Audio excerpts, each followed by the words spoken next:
Good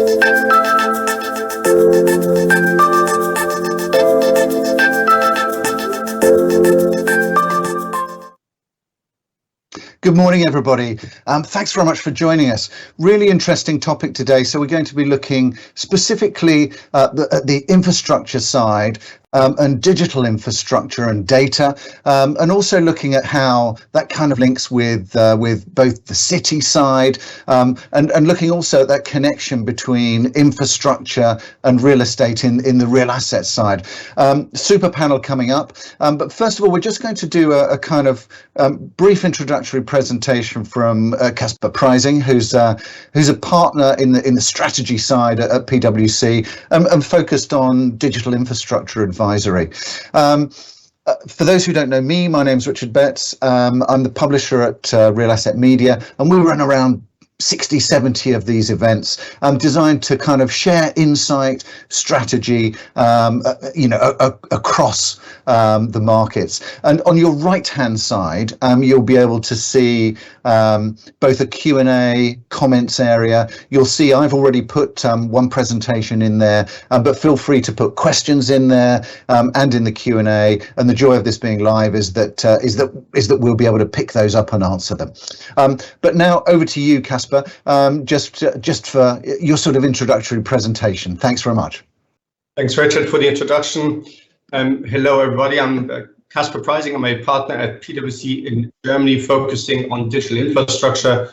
And we do a lot of work for the public sector, but also for private operators, German ones, as well as international, and of course, investors looking into entering the German fiber market. And what I'm going to do today is give you a quick sort of tour de force of the German broadband market. I have to do this quickly in 15 minutes, but I'll be available for the rest of the hour for deep dives into some of the numbers I'm going to be presenting. The German broadband market is pretty much, as you can see on the top left chart, dominated by DSL connections. Also very strong, and perhaps stronger than in some other European markets, the hybrid fiber coax infrastructure, i.e. cable, and much less, but we'll get to that later, the fiber connections. Now, the incumbent Deutsche Telekom still dominates the German market with about 40% of fixed line market, but that share has been decreasing steadily from just over 50 to now 40%. Other big player, of course, being Vodafone with its cable networks, and some of the smaller players that are also gaining market share, in particular in fiber. On the top right, I've just given an illustration of what is happening to the broadband penetration. As you can see, this has been going up at a rate of about 3% for the past 5 years. So the percentage of households in Germany that is buying or can get a broadband connection has gone up, and it's gone up quite significantly. And we expect that to continue for a while. I'll be showing the total number of households that are still available for broadband connections in a minute. You'll see there's still some upside to this. So this has been going up, and at the same time, there's been a shift in broadband speeds towards the higher bandwidths, but that's something that we've seen consistently over the last, if you went back 10 years, you could always see there's been a consistent shift towards the higher bandwidths, really pretty much in line with the increasing broadband demands that we see in Germany, just like we do everywhere else as a result of increasing data volumes. Interestingly, if we go to the bottom right, you'll see that what's presented as the different technologies, the availability and the take rate. What you can see is that about DSL has a 70% take rate, which is clearly way above average. Technologies like cable and fiber are actually still below 40% on average in terms of take rate. Now that's interesting because on the one hand, there's always talk about there not being enough available bandwidth and fiber products. On the other hand, the demand clearly, even where fiber and cable is available, hasn't been that strong in the past. Now that's changing, we believe. And we think take rate steadily increasing over the past years. But purely on the face of the numbers and looking at the past, there isn't strong evidence that the Germans are shifting into the higher bandwidths as fast as one would imagine, just looking at the growth in data volumes. The bottom left chart is very key to German fiber, because it shows that where the central sort of issues in terms of broadband supply, and if you like, from a government perspective, because there you can see the bars to the right where it shows the availability of gigabit connections, and there you can see this urban-rural gap that Germany has to sort of overcome. We're doing quite well in the 50 megabit area, which is sort of DSL speeds, where we're in the countryside at 81%, which is respectable and has been going up, in fact, very sharply over the last years. But in terms of gigabit speed, we're still really behind as a sort of in the countryside as compared to the urban areas, where of course you have the cable availability, which is mostly responsible for the 77% you can see here gigabit speed. This slide is very familiar to sort of Germans and German observers. That Germany sort of lingering in the far right end of a European league table in terms of fiber coverage. We've really grown strongly over the last years, but it's still only 16%. And with that, together with Britain and Italy and France, although they've moved a little faster, we're still lagging the field. And the reason really, there's a number of reasons, of course, but one important reason is the rather good quality or good coverage in terms of copper coverage. There is good coverage. There's been lots of investment in DSL technology over the last years that kind of ties us over, if you like, and is able to satisfy demand at the moment. So there perhaps hasn't been as strong a demand side sort of push to this has been the case in other countries. Going to the next slide, you can see that although it's only 16% fiber coverage, in fact Germany, together with the UK and I think Italy has been and France has been top 3 fastest growing EU market in terms of fiber coverage. So a lot has happened over the past 5 years already, with very strong altnet players in the German market, really pushing the fiber coverage more than Deutsche Telekom has done in the past. We have in the last month seen additional sort of altnets entering the German market. Either at UGT, the joint venture of Allianz and Telefonica, or Deutsche Giganet. So there's really a lot of movement in the German market, new players entering, and with those new players, of course, a lot of private capital that's being invested in the German fiber market. So it's been a huge amount of interest, and it continues to attract investor interest, which from a German coverage perspective is of course really exciting, because it brings capital and professional players into the German market.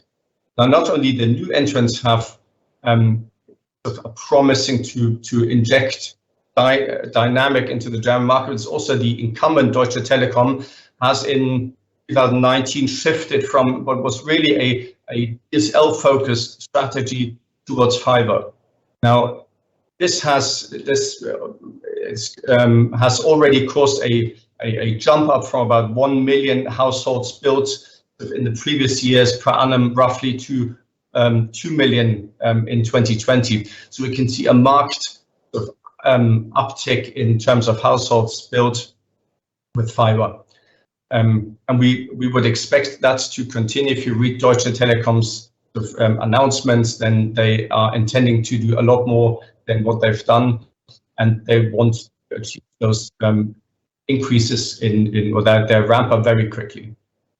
Now the outlook, and of course there is the public subsidies program. The German government has very heavily supported fiber rollout in Germany, and it's continuing to do so. Overall, there'll be at least 24 billion in public subsidies into the fiber market. Now, it's possible for this to even increase. So I think taking the private capital and the public capital sort of together, you can see there's a lot of capital in the German market. The question is not so much who's going to fund it, but how is it going to be built? And if you go to the outlook, then I've just really taken two from one from IDATE, the FTTH Council, and the other from BREKO, which is German sort of Industry Association. And they're both not really comparable, but they're both forecast really steep growth rates for fiber. The interesting bit, as I said, is it possible to build this in what time? Now, moving on to the next slide, there's a lot of numbers in here. What I tried to do is to break out two targets, perhaps. Starting from the household, taking off what's been connected fiber already, I get to the 30 million of households that are not yet covered with fiber. So that's, if you like, the potential market, plus a little bit of on top, which are the households which are not currently have any broadband connection, which are offer some upside potential. That's about 30 million. In terms of what needs to be done short term to meet the government target for 2025, I don't know who's familiar with the German market, but the government is targeting comprehensive gigabit capable coverage. Now, this is a bit of a tongue twister, but it's not comprehensive fiber coverage, but comprehensive gigabit capable coverage. That includes cable, i.e. HFC networks. So as far as the German government target is concerned, what really would need to be built is about 7.4 million, which is the number that's left over once you deduct not only households with fiber, but also such who already have cable connections. The long-term target of 30 million is, of course, much higher, and while the 7 million is a sort of short-term 2025, I think long-term everyone agrees we'll be heading to building at least 30 million fiber homes passed. What are some of the bottlenecks that the German market might be facing achieving this? We've already seen that the money is there, and it's actually there in abundance, one could say. But that money needs to be put in the ground. The money alone doesn't build the broadband networks. So what are some of the key challenges? And I've broken it into two bits, and one, if you like, is challenges as a bottleneck in the applications and approval process, and the other one is the planning and construction process, and obviously the availability of resources. I'll start with the first one. Now, in Germany, unlike in some of the other European countries, all cabling is underground. There's limited to no acceptance for using masts and above the ground cabling like you have in many European cities, in the inner cities where you can go off the masts into the houses. Now in Germany, that really there's very little acceptance for that, and that sort of makes the process more expensive, more cumbersome, and more expensive. Then the application approvals process is done at municipal level.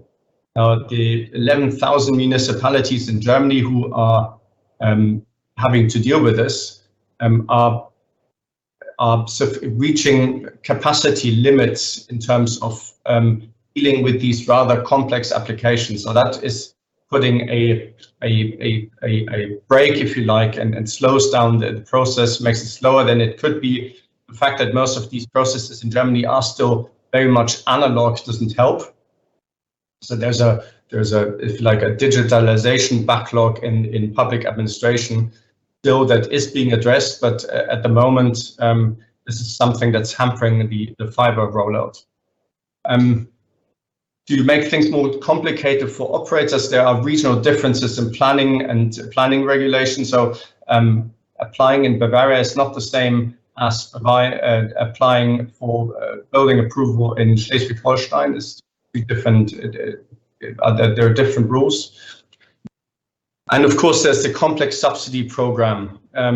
That's on the one hand very attractive because there's a lot of money is being made available. On the other hand, it's complex in terms of for the operators to for the operators to apply, but also for the municipalities, because it's tying a lot of resources that are not available elsewhere. So that's for the applications approval process. The other key bottleneck, of course, is, and that's well known in planning and construction, there is scarce capacity, not just in civil engineering, but really across the entire value chain, if you like, really from planning all the way to, through building to documentation. I think it's estimated there are between 15 and 20,000 full-time equivalents working in the fiber network building in Germany, and in order to achieve the growth rates that we've seen before and that are being forecast and that operators are intending to build, we probably have to at least double, probably more. So that scarcity is driving prices up, which makes things difficult. We're experiencing at the moment material shortages in the German market, which isn't helping, but I guess that's the same everywhere. There's some liability issues with using some of the more sort of advanced alternative digging and trenching methods that are still being sorted out.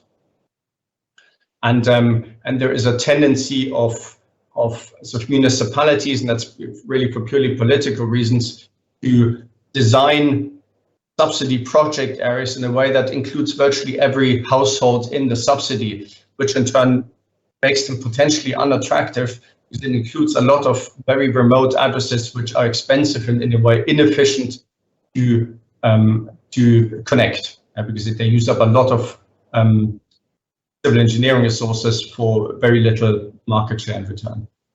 So what are some of the things that we expect to see in the market? I just picked out a few that I thought might be interesting.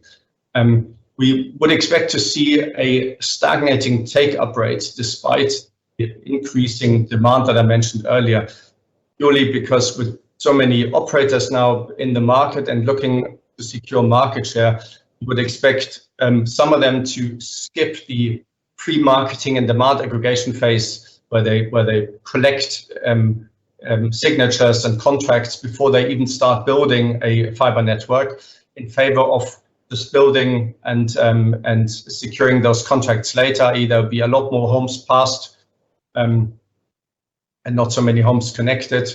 So that's the first one. The second one, we would expect pretty much for the same reason, overbuild in some of the cable areas, simply because with so many new entrants into the market, there'll be, and they're typically targeting or used to target the rural market with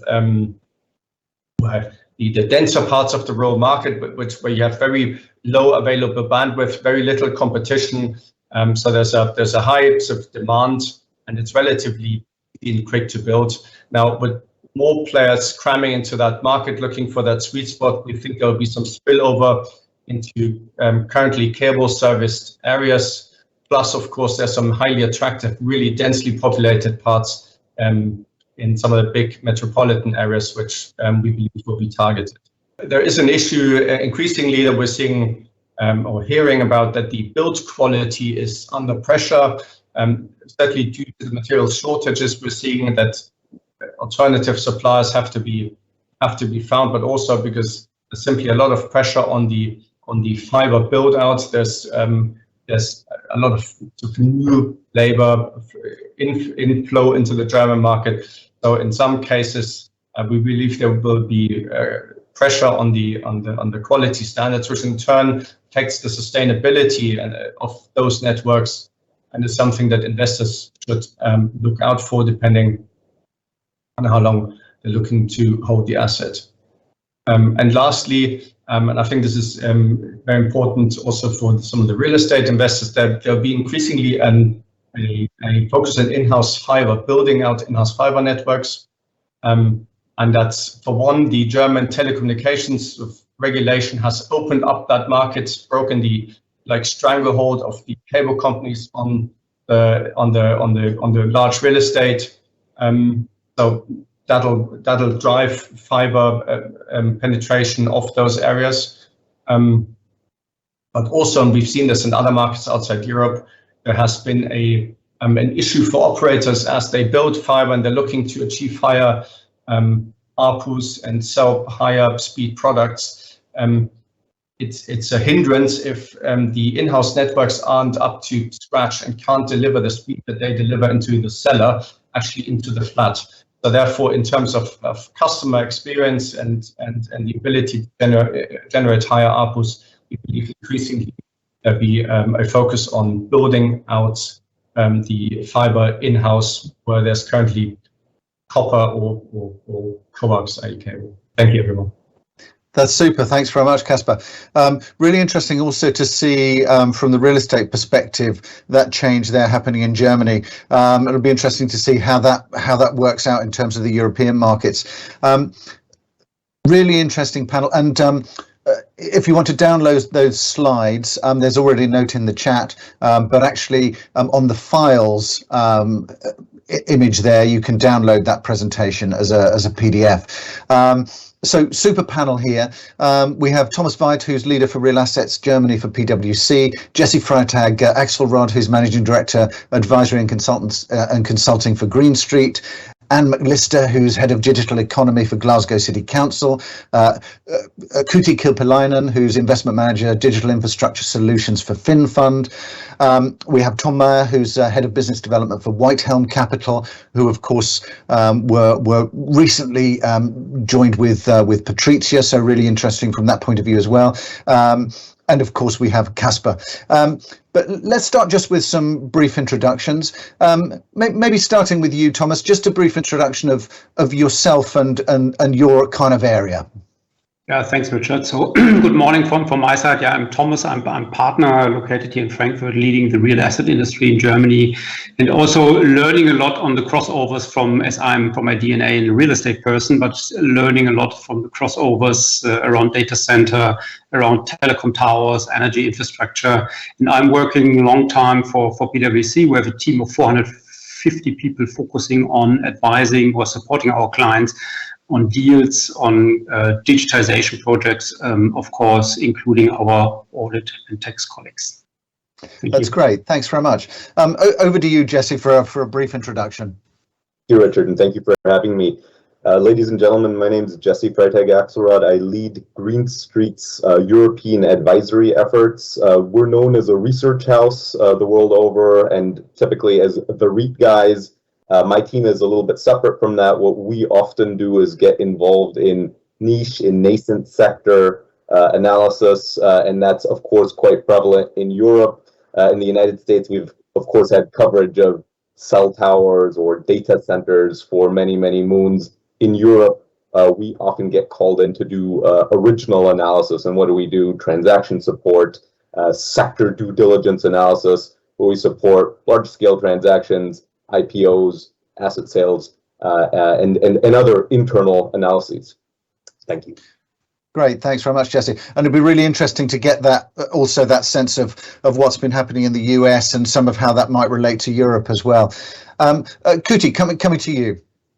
Thank you, Richard. Good morning, everyone. My name is Kuutti Kilpeläinen. I'm working as an investment manager at Finnfund.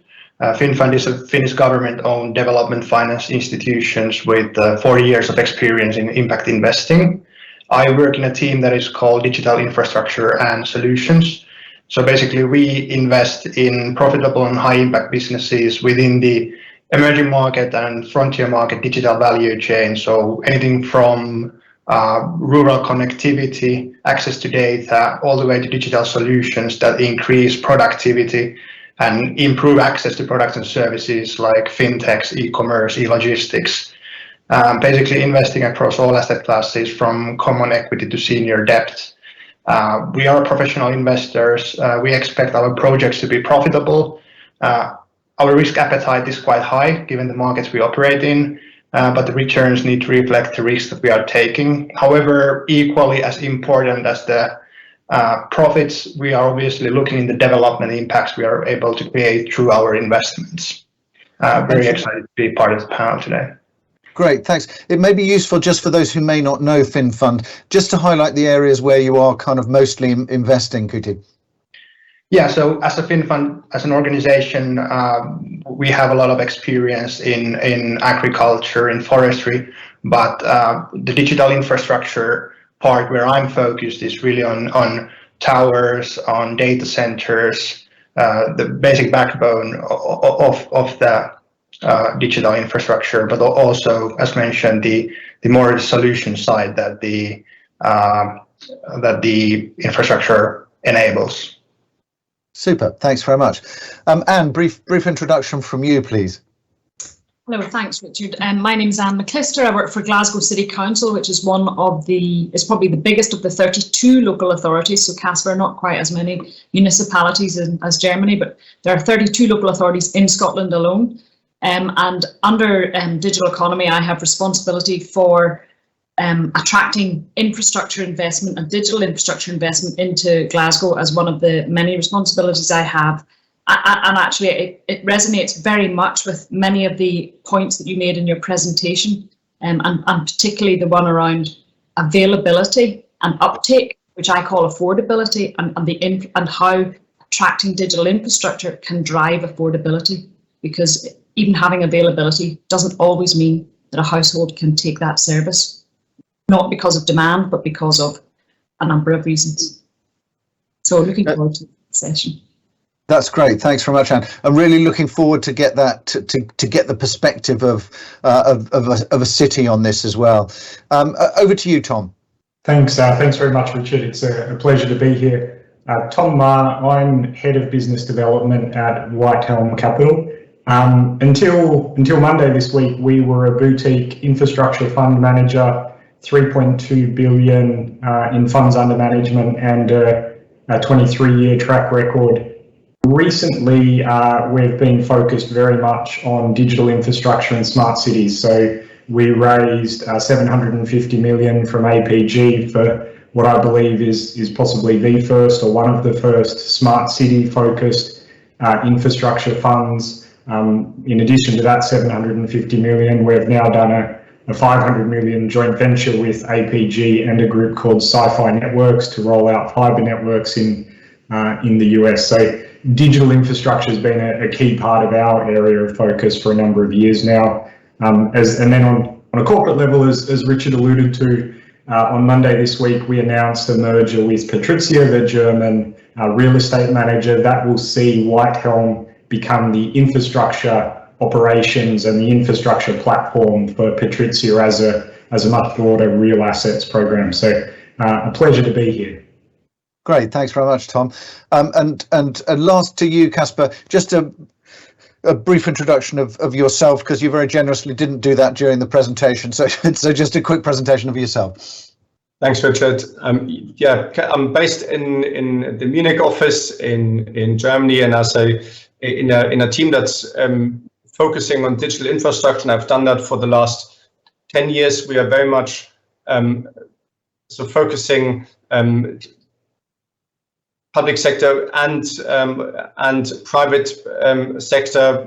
Some of the largest mandates we do are for the public sector in Germany, because they have been particularly active on a sort of national government, but also on a sort of federal state level. So we've been doing a lot of competence centers for the public sector, for the governments, as well as I mentioned before, consulting some of the municipal utilities, or a lot of them, on entering the fiber market, and of course in recent years doing due diligence and looking at opportunities for investors who wanted to get into the German market. So we're really covering a broad range of aspects here, and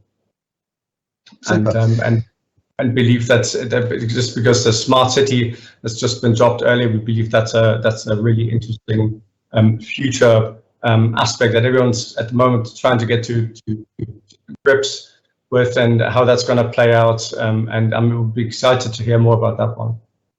Yeah, I think that the smart city side is really where a lot of these areas meet, and so really great to have such good and varied perspectives on the panel.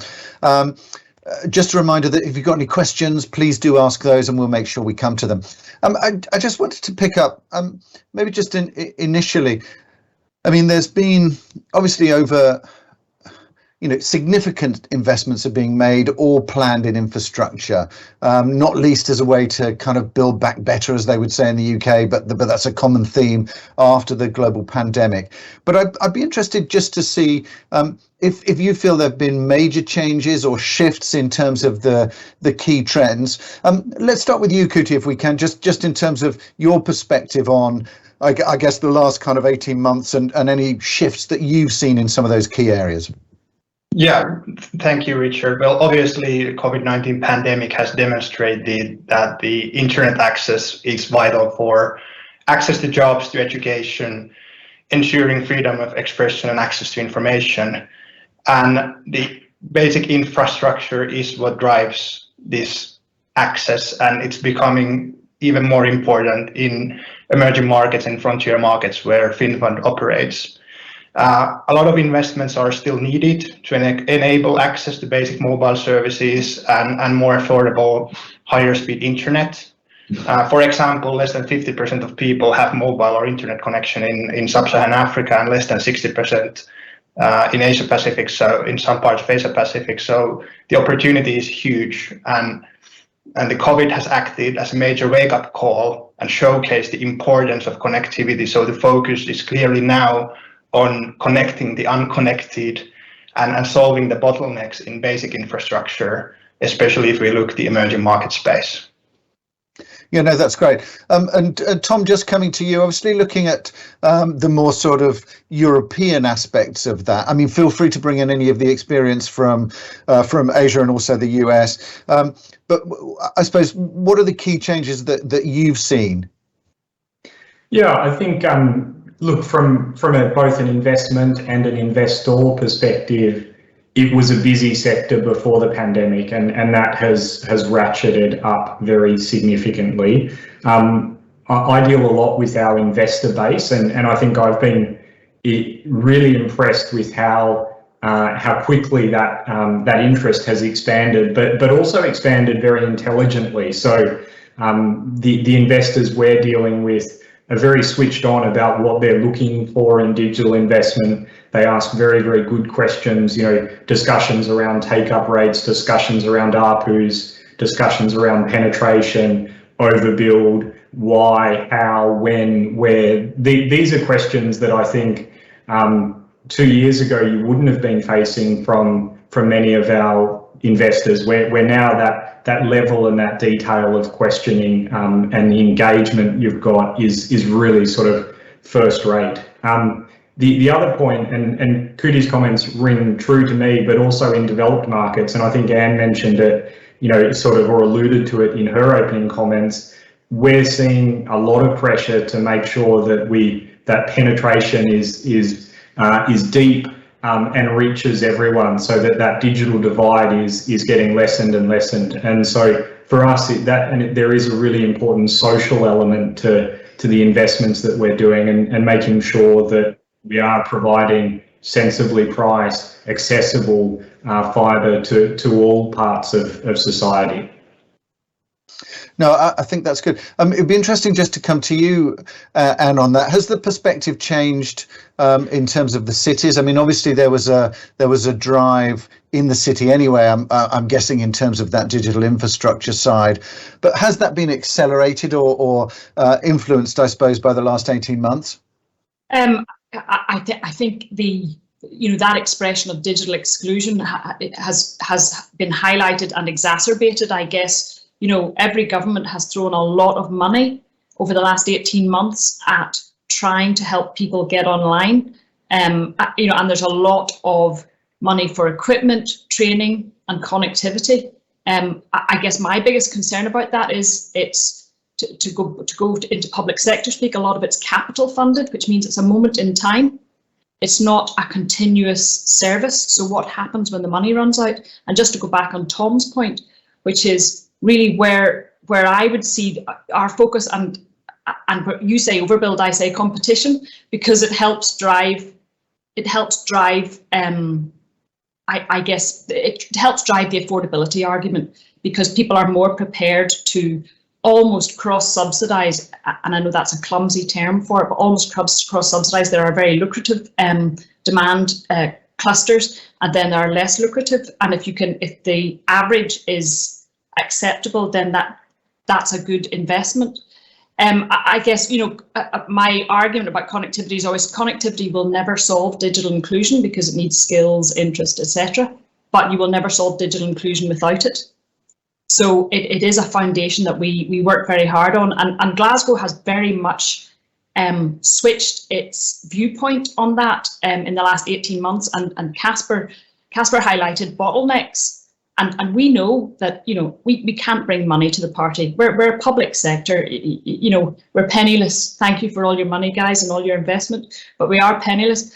But what we can do is be a good and willing partner and a proactive partner. So all those things you talked about, Caspar, about processes, you can't build fibre networks in a city without the council, because you need to close the roads, you need to dig up the roads, you sometimes need planning permission, you need way leaves. Sorry, these are all UK terminology, but it's basically permission to dig up the ground and go across somebody's land. And we've very much taken a proactive approach on that, which is, I set up a telecoms unit last year. And to get back to the question you asked, Richard, because we know that we have to be a willing partner in order to bring in those options that are affordable and more accessible to all. We need to get better at how we can participate and be a partner in this in order for our citizens to have access, because availability of connectivity is not the key, it's access through affordability. Great. I just wanted to pick up with you because I know that you've, Thomas, you've done some research around the data center side, and I've put a link to that also, the presentation for that in the chat. But data center is an interesting one because there's an element of crossover between infrastructure and real estate. So I guess what's your sense particularly of I guess the demand side for that and the investment side? Yeah, thanks for the question, Richard. I think that data center is a synonym for the crossover of real estate and infrastructure. It's we've done the study last year, end of last year, together with the German Data Center Association to get some transparency in this granular market in Germany, but I think it's the same across Europe. And as we hear, typical we also do this emerging trends with the ULI every year, and the number one investment theme was data center last year. That was the outlook for this year from real estate. And under the top 10, we also saw telecom towers, energy infrastructure, and it's a real estate report. Yeah, so that was a good outlook that this crossover is coming more and more. And of course, data center, we see on our daily project deal support that infrastructure investors are looking at data center, real estate investors, but also typical PE investors. And if you compare the European landscape of data center operators and owners, it's very granular compared to Asia or North America, where you have large REITs focusing only on data center. And I think that's something where we can develop within Europe, within Germany, much more. And that's, I think, where we saw some investments from, Capitaland, Brookfield, AXA, all buying into portfolios of data center to grow this business and have investment in this digital infrastructure, if you call it that way. But that's only one piece. The data center is only the building, that's the real estate part, but there are also the cables coming in and going out. But there is a clear trend as the underlying demand is growing and growing for digital infrastructure. So it's an important piece. It was a niche, I would say, 1 or 2 years ago before Corona, but since Corona, I think the first wave, and that was a comment to the other speakers, the first wave, we have seen that we have a lot of deficits in connectivity on internet, which is the first wave. But the second wave we are now seeing is a transformation of different industries into or digitize the industry. So that there will be definitely a mid to long term second wave of need for cloud capacity and strong networks, good infrastructure. If the second wave, if for example the real estate or the infrastructure industry is digitizing themselves, they need much more connectivity and data center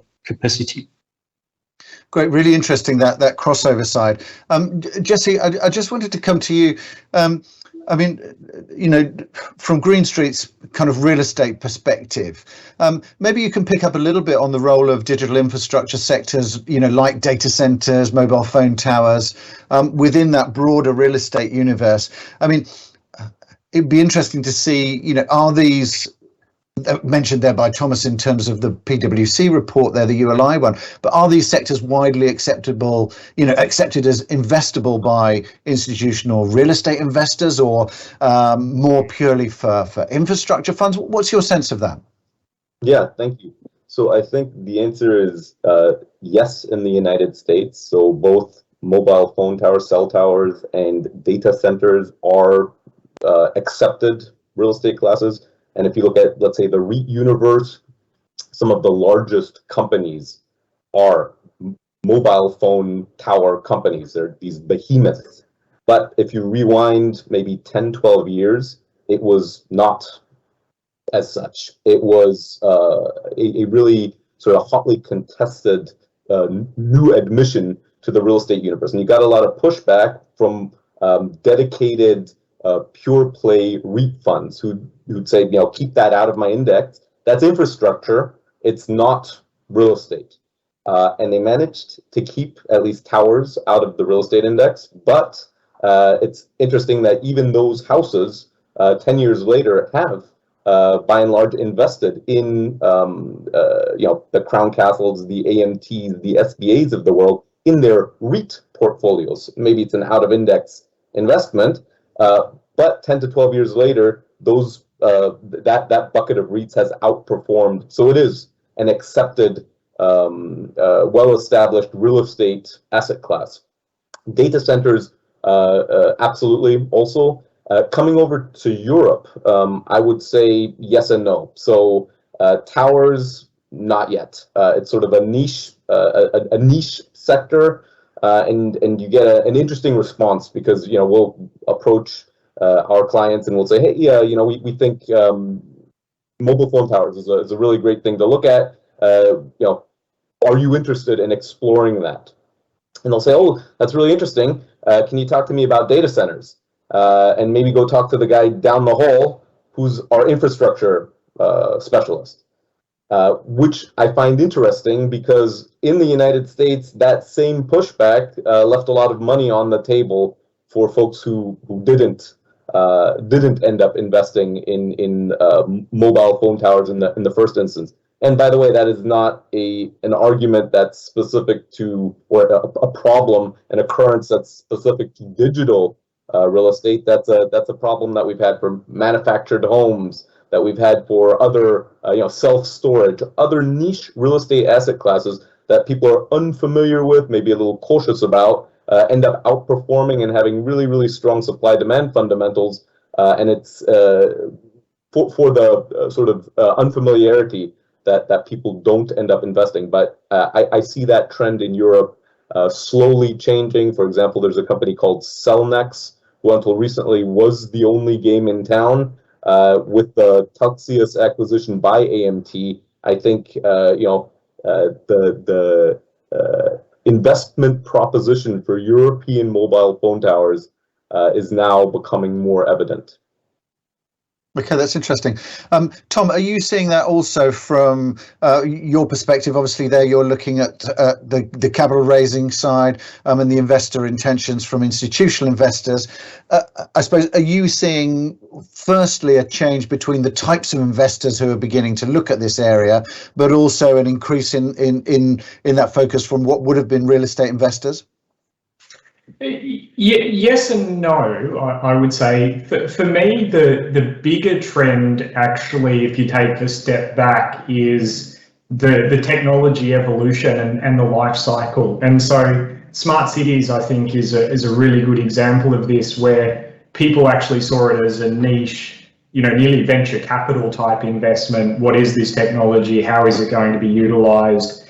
And I think what we're seeing is these technologies go through a very quick evolution of venture capital, private equity, and then into real estate and infrastructure. And Jesse was very right pointing out the nuances between where they end up in real estate or infrastructure buckets, and I broadly agree with that. But I think the more interesting thing is actually we're going to see more and more assets go through that technological, a really accelerated evolution, and then ending up in this, what I would call sort of the lower cost of capital buckets, whether that is infrastructure investors or real estate investors. I might be a little bit biased because I think some of those assets do belong more heavily in the infrastructure bucket. But from an investor perspective, I don't think they, the teams historically, yes, you've got your real estate team and your infrastructure team.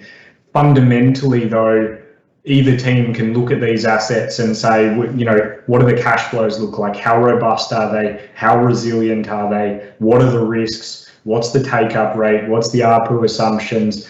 And so the familiarity that I sort of mentioned before with all of those elements that we're seeing with investors means that they're now becoming very, very comfortable with owning and holding these assets. And to me, whether that is through a real estate vehicle or an infrastructure vehicle is probably more a question of syntax than the reality of who owns these investments. So I think it's that broader perspective of there are going to be more and more digital infrastructure property assets, and that pool is just getting bigger and bigger. And that's a really attractive thing for us as managers, for investors, and for people like Anne, I think, because you've got more people looking to build this infrastructure and provide it at sensible prices to a broader pool of the population.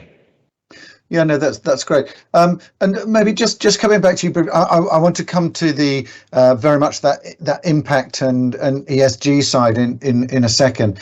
I just wanted to come to you, Jesse, because I know there's some interesting data that you've got in terms of performance that I think could be interesting for everybody. Yes, thank you. So maybe and also chiming into what Tom just suggested about sort of this interplay, or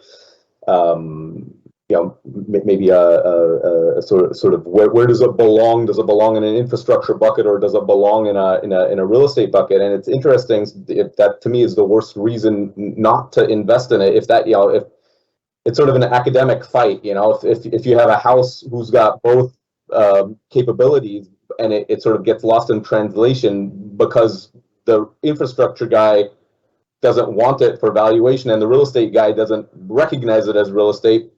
That is even what we've seen for mobile phone towers. So when we made the rounds in call it January 2020, and this is pre-Telxius acquisition, which I think set a new cap rate, new transaction comp evidence.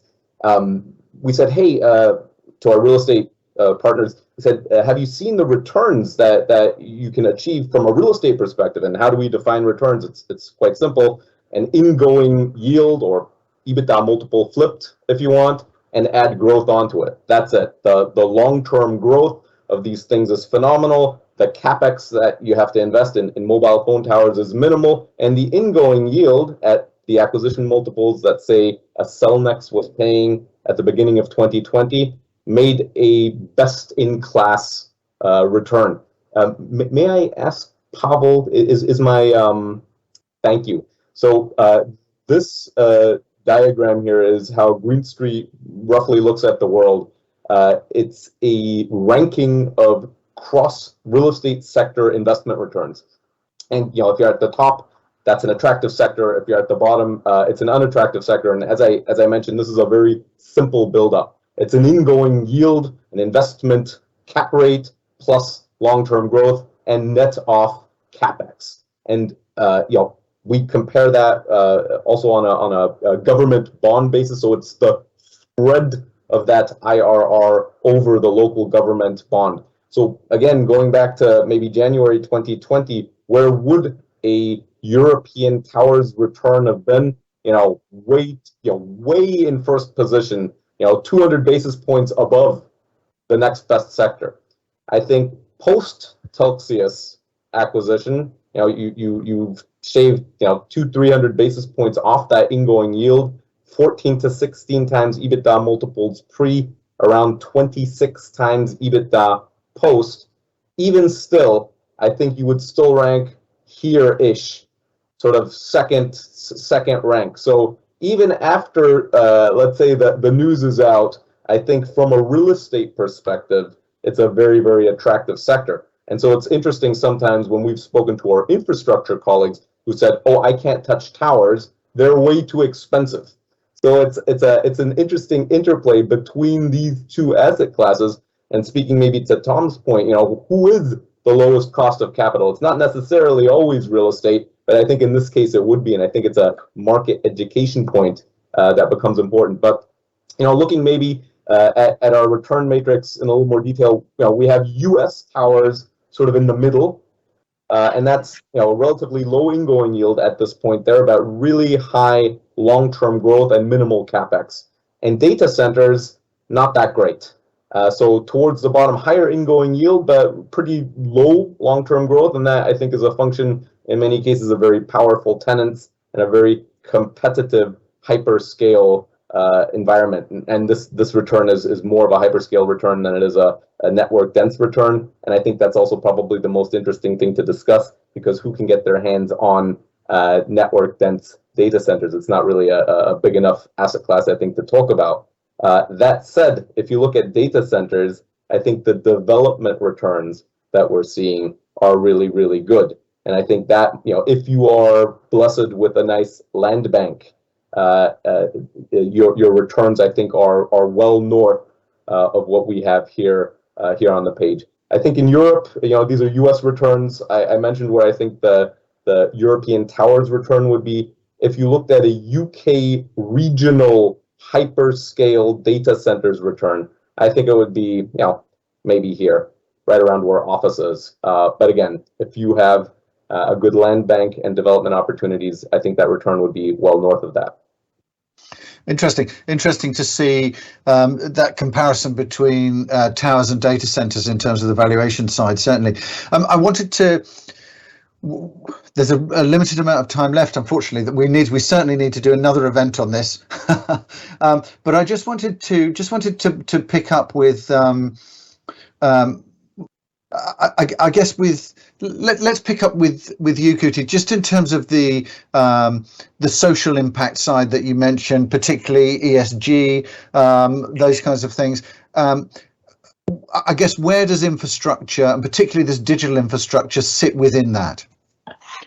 Well, yeah, I guess we are all aware how big trend the ESG investing is at the moment, and the emergence of the S factor in ESG, especially during the past 18 months. And digitalization can actually solve many of the social issues we are facing.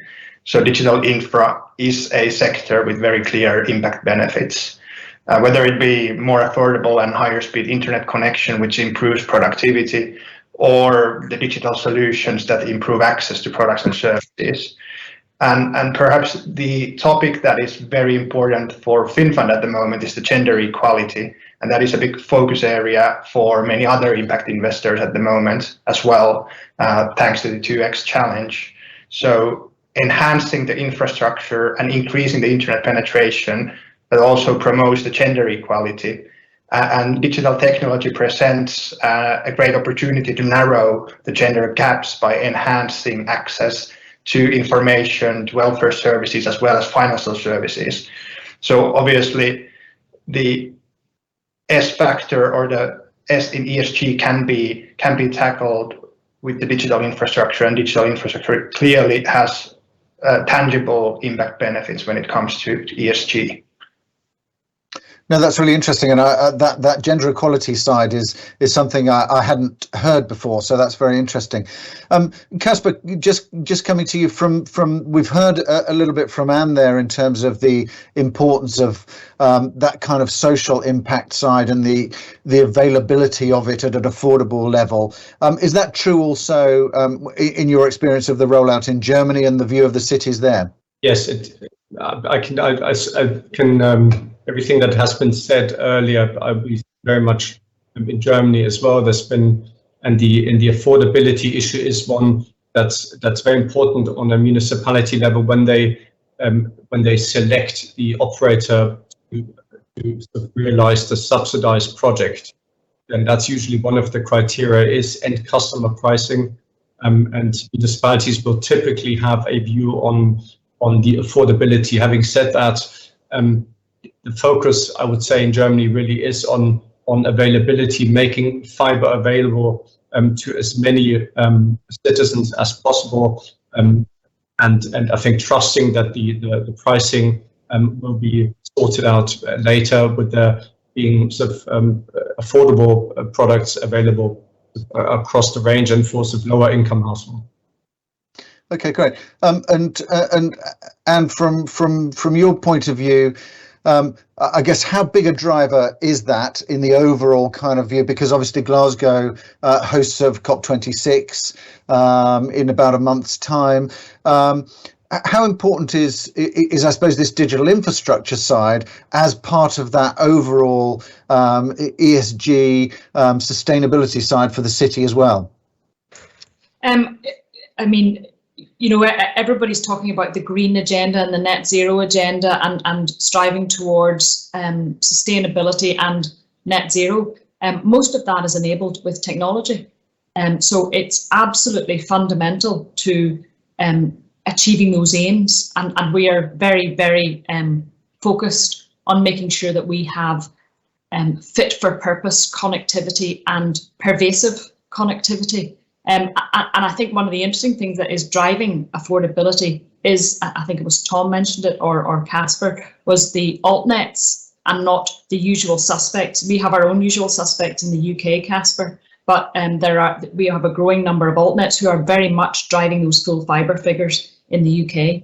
And again, they can come in with some more interesting propositions on affordability. And the other bit I wanted to mention, and I know we're running out of time, is the cost model to the end user or the ARPU. I sometimes wonder, given that COVID has shown that the essential services are delivered via digital connectivity, like education, like health and care, the ability to find a job, the ability to do your job, I wonder, will there be a shift slightly in how investors look at this, which is on the uses and the value of the use rather than how much the end user can pay. So if this is a fundamental part of delivery of healthcare, then how will that drive how investors look at this, and particularly given that social agenda as well? No, that's a really interesting point to bring up with about a minute left, Anne, as well. I can definitely see that we need to do another session on this. Tom, just coming to you, it would be interesting to get your perspective on that ESG social side, but also maybe Anne's point there about whether there's potentially different models for this as well. Yeah, and both are really good questions and big questions. Obviously, Richard. I think on the ESG social side, and I'm going to badly misquote this, but people talk about what we don't necessarily need is innovation. Innovation is great, and that's going to empower things, but actually we have the technology, we have the solutions to deal with the climate problem. What we need to do is implement them at much broader scales. And so, one of our companies, Connexon, they're a Hull-based smart city, IoT, fibre business, doing a lot of interesting things. They are actually rolling out smart city solutions. They've put sensors on garbage bins so that you can route the garbage collection so that you're spending significantly less on fuel. Those type of solutions, I think, then morph into the second part of your question, which is about models. because we think that there's some really unique models there that mean the private sector can still earn a sensible return, but the upside or benefits are shared with the public sector and the public sponsor. And I know PFIs is like a dirty term in the UK, and one that people hate, but I think actually looking at this and saying, how can we create solutions that are win-win, and going in with that partnership mindset. And if you're doing things where you're reducing energy bills, delivering better service at lower costs, and I appreciate we're fully out of time to go through those use cases, but we're looking at models that share the benefits of those use cases between the private partner and the public partner sensibly. And I think that's the future that we need to go down. No, that's really interesting. I'm just going to cheat time a little bit, and we'll pretend we're in briefly in a different time zone for 5 minutes. But Kuutti, from your point of view, I know there are elements of that, particularly the public-private collaboration, which are vital for what you're doing. Yeah, especially on the investment side, I think there's a lot of cooperation between the private and public side of investors. And we obviously, as a public investor, co-invest a lot with the private equity houses or private debt players. But more importantly, we have also set up new type of cooperations between public and private on the investment side, where, for example, we have a fund together with the largest bank in Finland, where we source the deals and execute the investments on behalf of that fund, and that fund then gets its funding from the institutional players. So by combining this type of impact investor and the institutional side or the private side, there are definitely benefits on how we can create a better impact and find new ways to do the infrastructure deals. No, I think that's interesting. Just a quick final question for everybody, because I think it would be really interesting to get a sense of where we are now and where we feel we might be in 5 years, because it seems as though there's been an extraordinary shift in terms of this digital infrastructure side, particularly when you look over 10 or 20, 25 years, when mobile phones didn't even exist at that point. So I guess, where do we see the opportunities now, and more longer term, I suppose, where are we seeing those in 5 years' time? Let's start with you, Caspar. Just where do you see the opportunities in this sector? Well, I think we're going to be doing a lot. We're going to be seeing very strong growth in fiber penetration, fiber investments over the next years. A lot has been set there already, with sort of limited opportunities to enter this. I'm speaking for Germany now. However, as I mentioned earlier, I believe in-house networks is going to be an issue, especially also for real estate investors, perhaps, and the large housing companies, to look at how do they secure the supply of their tenants, and what role do they want to play in that setup. And they just want to secure the supply, or they want to take a more active role going forward. Great, thanks very much. Jesse, where are you seeing, I suppose, the opportunities now and in the future? Yeah, I think that both in Europe, just focusing maybe on towers and data centers again, both of these are at a very early stage of evolution vis-a-vis, let's say, more mature markets. That said, I think penetration of towers is high in Europe. It's an ownership switch. So I think that will become a more institutionalized asset class over time as the telecoms divorce themselves from the towers to roll out 5G networks. On the data center side, I see, we're right at the beginning of a huge exponential growth curve. So, it's the reverse. We have about the same number of data centers in Europe as we do in the US, and 2x the population. So we need more. And I think, some of these actors like Microsoft, like Google, they say, give me 10 megawatt power in 6 months. Well, it takes 3 years to find a plot of land and build it out. So I think we'll see just a lot of pressure on the demand side, and probably investment returns will shift around a bit too. Great, thanks. And I guess yours can be where you hope it'll be. in that time. But where are the opportunities, I suppose, looking at it from a city perspective? I think using a very overused term, which is the digital connectivity is the fourth utility, that it will be implicit in everything we do and in all our services, that it won't be the afterthought, which is how do we retrofit? How are we going to take on this smart city approach? It will be the way we do it, as opposed to, gosh, it's another demonstrator project pilot that we have to start with. Great, thanks very much, Anne. Kuutti, over to you. Yeah, definitely. In addition to the investments in the basic infrastructure and the increased demand, for example, data centers, we are seeing that increasing amount of new type of innovations on enhancing the already existing infrastructure. For example, these telecom energy service companies that are popping up in emerging markets. So a big impact can be made to the existing infra by bringing in the new type of service companies that really improve the quality of the infrastructure that we have at the moment. That's great. Thanks very much. And Tom, over to you. Thanks, Richard. Look, I build on what Anne said. I think it's the proliferation of the use of smart cities. We've got all the tools, we've done all the samples, we've done the case studies, we've done the proof of concepts. Let's just get out there and roll it out. The world needs it, and let's get on and do it. Perfect. Thanks very much. And last but very much not least, Thomas. Yeah, thanks, Richard. I think it's also the smart city solutions to use further digitization for interconnectivity in the urban areas and solving a lot of the ESG issues we are currently facing and will face more and more. And again, the real estate owners are already discussing this. If they want to share energy, they need the connectivity between the building that doesn't exist.